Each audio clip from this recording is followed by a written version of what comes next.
আমরা ছাত্র সমাজ এজন্য আন্দোলন করেছি এবং এই জন্য আসলে দেশ স্বাধীন করেছি, যেন বাংলাদেশের সকল স্তরের মানুষ তাদের অধিকার ফিরে পায়, তারা শান্তিতে বসবাস করতে পারে এই জন্য।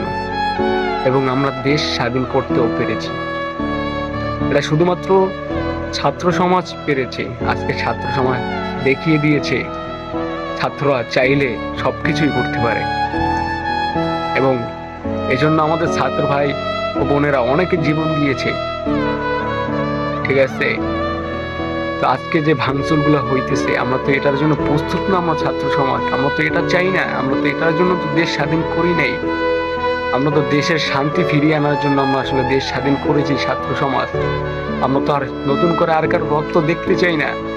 আমরা এতদিনে যে কজনের রক্ত দেখেছি বা যে ভাই বোনের রক্ত দেখেছি, সেটাই আমাদের